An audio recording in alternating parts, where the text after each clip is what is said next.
you love countermeasures and you love speeding, and he's going to need a lot of help being able to break this record.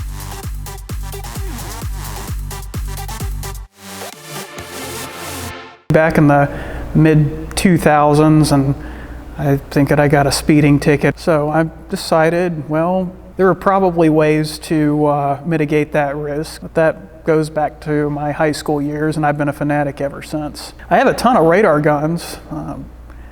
X, K, KA band. I've broken a couple of old X band guns, but I have K55, and I have a couple old MPH models.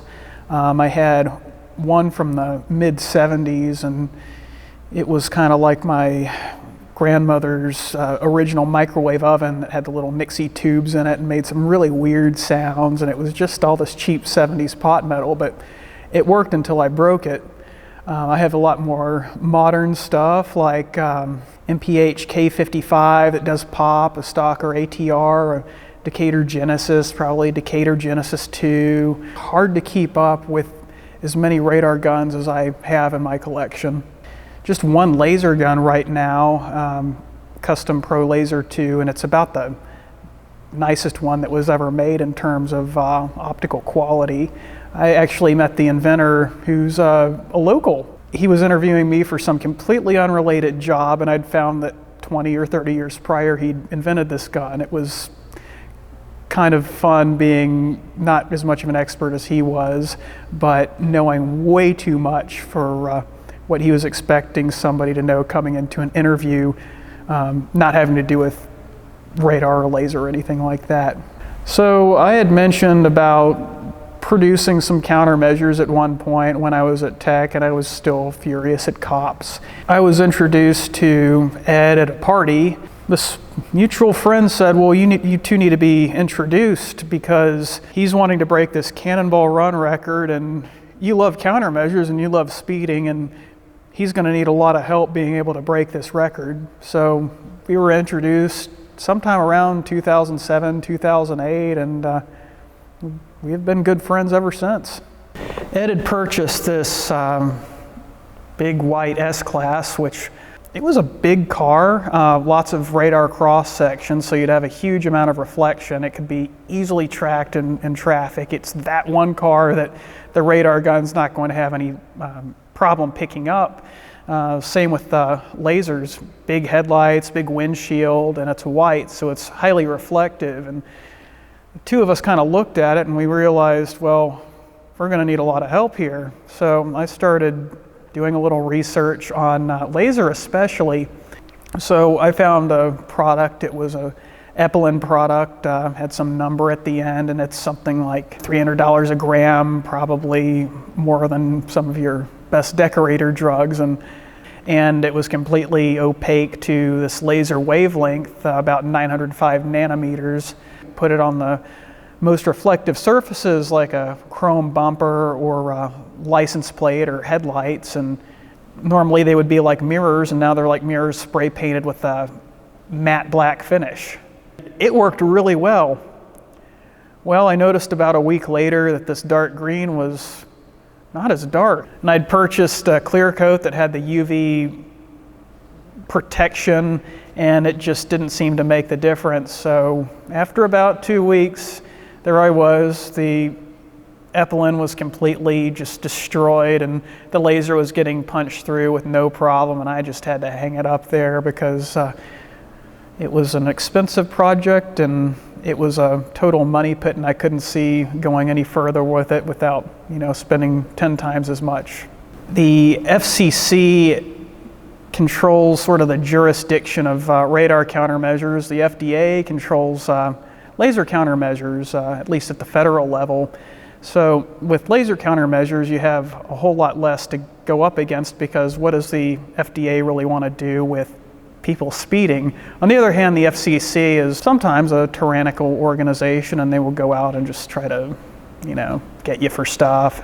There were some ideas, some very, very good ideas, and they could have been realized, but I just can't say that they were realized. He was running 3 radar detectors. Ed was running 2 independent laser jammers or parking sensors, which at least at that time were completely legal.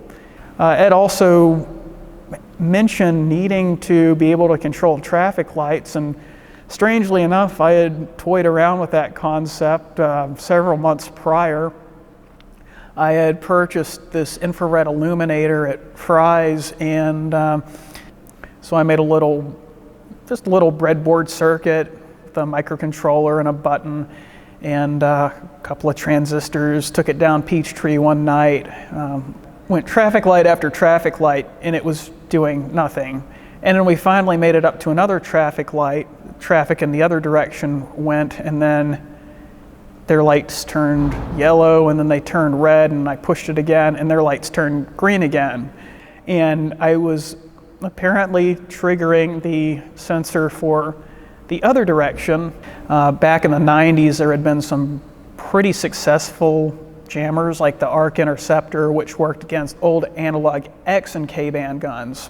They ended up with X, K, and KA for a new product called the Scorpion. So it was the Scorpion Ultimate. So the regular old Scorpion, you'd get X and K and a lousy design that wasn't anything as nice as it had been the product in the 90s that was actually, I think, sold by Sharper Image or somebody until they were cracked down on because it was a working jammer. There was a guy on the internet, just this totally eccentric guy, and he went by Scammed by Scorpion as his username on a radar detector forum. He drove all the way down from North Carolina to Atlanta wanting to test his guns. So we found a spot to test it, and there was one gun, and it was a custom Falcon, old 1980s, 1990s analog K-band gun. Jammed it every single time. The other ones, sometimes you would get nothing, as in no effect, or you would get a bad reading, like we were doing 25 miles an hour in this long parking lot, and it might have been reading 50 or 70 miles an hour, which is not a particularly good thing. Richard Rawlings is free to believe whatever he wants to believe. That product was a hunk of junk. I have a spectrum analyzer plot, oscilloscope plot, and radar data to prove it.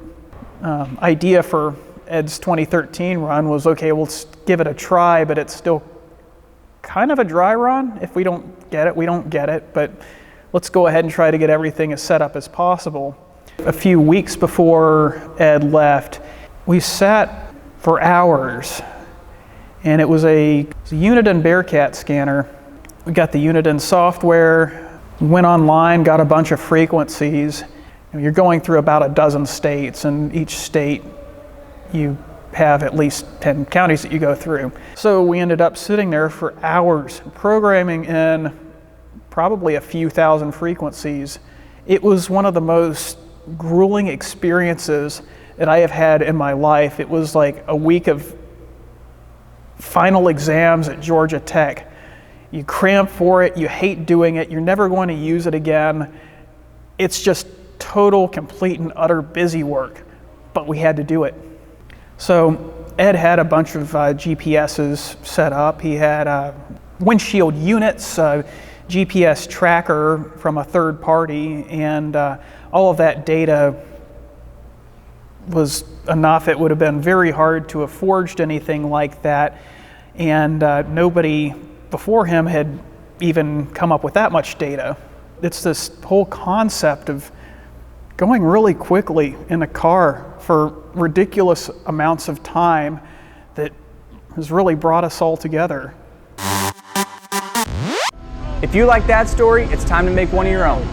Extreme Experience puts you in the driver's seat of some of the world's best supercars at over 20 racetracks from coast to coast, with no speed limits, no shifting restrictions, and no governors.